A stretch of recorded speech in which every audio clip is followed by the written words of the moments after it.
Bonjour. Vous avez la Raiden Shogun ou alors elle vous intéresse et vous voulez savoir comment bien la jouer et bien l'équiper? Alors cette vidéo est faite pour vous. Tout d'abord, la Raiden Shogun manipule l'élément électro puisque c'est un archon et elle utilise une lance ou une épée au choix pour faire abattre le tonnerre sur le fiacre de ses ennemis. Pour ses attaques normales, elle enchaîne jusqu'à 5 coups de lance. Pour ses attaques chargées, elle consomme de l'endurance pour déclencher une attaque ascendante. Vous les ferez pas souvent, vous comprendrez pourquoi.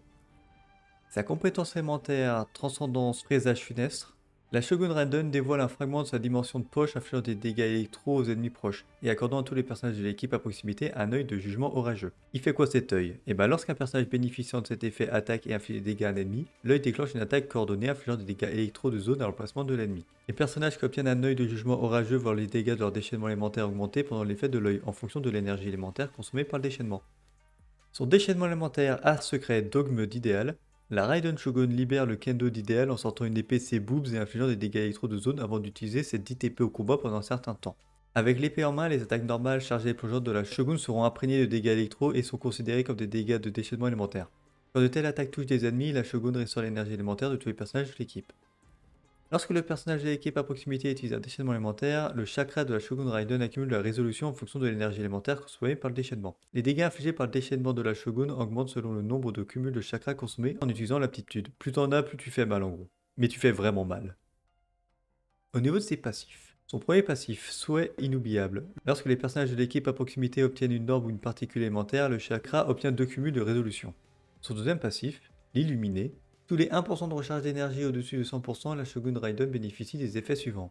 La restauration d'énergie élémentaire accordée par l'épée sortie de ses boobs augmente de 0,6%, et bonus de dégâts électro augmente de 0,4%. Au niveau de ses constellations, nous ne sommes pas des dieux pouvant sortir la carte bancaire magique de notre poitrine, alors on va passer ce passage, même si la C2 reste cool mais pas indispensable. Bon en fait vous faites pas chier, prenez pas de constellation. Hein.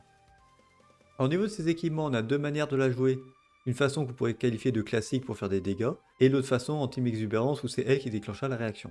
Donc, pour la version classique, nous avons la lumière du faucheur, c'est sa meilleure arme, elle offre tout ce dont Raiden a besoin, c'est-à-dire de la recharge d'énergie, de plus l'arme lui donne de l'attaque en fonction de sa recharge. Pour ses armes 5 étoiles, nous avons le bâton d'Oma, donne une bonne quantité de dégâts critiques et un peu d'attaque supplémentaire en fonction des PV max de la Shogun. Donc pas grand chose hélas parce que les PV Shogun elle n'en aura pas. Le bâton des sables écarlates, très bon en team suractivation grâce au bonus d'attaque en fonction de la maîtrise élémentaire. L'autocritique fourni par l'arme est indécent. La lance de Jadele offre du taux critique et de l'attaque malgré le passif il met du temps à se charger. Mais une fois qu'il est chargé, ça fait mal. Mais bon, pour les dernières secondes du déchaînement, c'est pas top. L'étouffeur de calamité donne pas mal d'attaque grâce au passif qui est facile à stacker puisque Raiden est généralement pas déployé. Il donne aussi un bonus de dégâts élémentaires. Enfin, le peu de temps qu'elle est déployée, c'est sur son déchaînement, sinon elle peut stacker en attendant. Et la berge de la voûte d'azur qui offre de la recharge d'énergie, augmente l'autocritique un petit peu, et la vitesse d'attaque, et permet d'infliger des dégâts en plus grâce à son passif. Bon, c'est très léger, mais c'est à prendre. Pour ces armes 4 étoiles, nous avons la balade des fjords, l'arme du PP qui fournit du taux critique et un bon montant de maîtrise élémentaire si les conditions sont remplies. Le Sion de la victoire, bah, c'est l'autre arme du Battle Pass, qui donne pas mal d'autocritique et d'attaque. Voilà. L'aileron de brise vague, si elle est raffinée et que l'équipe possède beaucoup d'énergie élémentaire combinée, alors elle vaut le coup, sinon vous emmerdez pas avec. Enfin, faudrait l'avoir quoi. La lance de Favonus, si vous avez rien d'autre, elle apporte un peu de recharge d'énergie et génère encore plus d'énergie pour la team grâce à son passif. Mais comme la Shogun régène de l'énergie, c'est un peu de la surqualité. Comme ça, vos personnages auront toujours un déchaînement, ça c'est bien. Pour les armes free-to-play, nous avons la prise, c'est sa meilleure option free-to-play, voire presque sa meilleure option tout court. Elle est facile à obtenir mais long car la pêche c'est chiant, et facile à raffiner. Elle donne à Raiden tout ce dont elle a besoin, de la recharge d'énergie, un bonus sur les dégâts et le taux critique du déchaînement. Si la pêche c'est pas votre truc, alors la lance du vent saisonnier peut faire l'affaire, si vous l'avez. Pour ces artefacts en version classique, nous avons l'emblème du dessin brisé. Vu qu'il existe, ne vous emmerdez pas avec les autres sets. Il est de loin le meilleur pour la Raiden. Il permet d'avoir plus de recharge d'énergie et de dégâts sur le déchaînement élémentaire. Si vous n'avez pas encore accès à ce donjon, je sais pas comment, mais la ténacité du Bililith peut faire l'affaire. Il permet d'augmenter l'attaque de la team de manière permanente, même si les autres statistiques du set ne lui servent à rien. Ou alors, vous pouvez faire un mix de sets, recharge d'énergie, attaque pour cent, électro et rituel. Ça dépanne en attendant d'avoir un full set emblème. Mais vraiment privilégier le set emblème. En plus, le donjon est intéressant à farmer, parce qu'il offre un autre artefact qui est très bien. Pour les statistiques en DPS que vous avez recherché, comme tous les DPS, du taux critique, des dégâts critiques évidemment, de la recharge d'énergie puisque l'on en bénéficie énormément, de l'attaque pour cent et de la maîtrise élémentaire si vous faites un peu de réaction. Pour le sablier, en stade principal, là vous aurez du choix. Vous avez le choix entre la recharge d'énergie, ce qui est souvent le plus conseillé, de l'attaque pour cent pour faire plus de dégâts, de la maîtrise élémentaire pour faire des dégâts de réaction. C'est au choix et en fonction de comment vous la jouez. Pour la coupe, une coupe dégâts électro ou une coupe attaque pour 100. Encore une fois, les résultats sont assez proches, donc optez pour celui qui a les meilleures statistiques. Et pour le diadème, vous aurez le choix entre du taux critique et du dégât critique, en fonction de ce qui vous manque pour équilibrer cette critique. Pour ces armes en team exubérance, il y a encore moins de choix. Nous avons Fléau du Dragon qui offre beaucoup de maîtrise élémentaire, pile ce qu'il faut en exubérance. De plus, ce passif augmente les dégâts infligés aux ennemis affectés par l'élément hydro, ce qui est bien car ils seront souvent mouillés. La lance en croix de Kitaine, ça offre de la maîtrise élémentaire, augmente les dégâts infligés par les compétences élémentaires et offre de la recharge d'énergie grâce au passif. Bon, la recharge d'énergie, vous n'aurez pas trop besoin et les dégâts de la compétence, pourquoi pas. Le Perce Lune, forgeable avec Sumeru, qui donne de la maîtrise élémentaire de l'attaque grâce au passif de la feuille. Bon, c'est vraiment si vous n'avez rien d'autre. Pour les teams exubérance, vous aurez le Rêve Doré qui est vraiment bien puisqu'il offre de la maîtrise élémentaire à gogo et de l'attaque aussi en fonction de la composition de votre équipe. Bon, la maîtrise élémentaire c'est plus intéressant. La Fleur du Paradis Perdu, c'est le set qui est vraiment bien pour l'exubérance. Il donne de la maîtrise élémentaire, augmente grandement les dégâts des réactions liées au fleurissement. Mais bon, faut le farmer quoi. Vous pouvez faire un mix de sets, 2 pièces maîtrise élémentaire, 2 pièces maîtrise élémentaire, cela reste efficace, même si moins bien qu'un full set, mais pour dépanner c'est pas déconnant. Ou alors le set Souvenir de Forêt, étant donné que les dégâts infligés par exubérance sont des dégâts d'Endro, le set permet de faire plus de dégâts grâce à la diminution de la résistance d'Endro infligée aux ennemis. Si vous n'avez pas d'autres porteurs de ce set dans l'équipe, Raiden peut l'utiliser. Même si normalement vous aurez un personnage d'Endro, donc le personnage d'Endro aura ce set. Mais dans le cas où vous l'avez pas, ça peut le faire.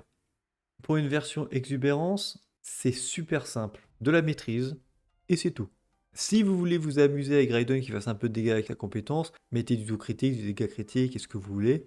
L'attaque pour 100, de la recharge énergie, si jamais vous avez envie de claquer un déchaînement de temps en temps, mais vous taperez quasiment jamais avec elle. Donc en fait, j'ai juste comblé les stats parce que sinon ça allait être un peu triste d'avoir juste maîtrise élémentaire en sous-statistique, rien. Parce qu'en fait, elle a besoin de rien à part de la maîtrise.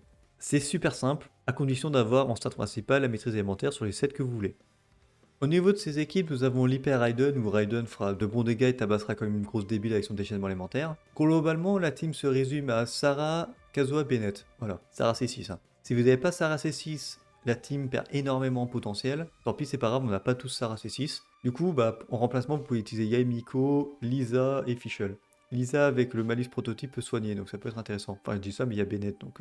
Bennett est obligatoire dans l'équipe. Et pour le personnage Anemo, Kazuha, c'est le meilleur. Sucrose et Venti dans la moindre mesure. Venti peut être intéressant si les ennemis sont faciles à paquer. Et Sucrose, voilà, parce que c'est le remplaçant de Kazuha en 4 étoiles.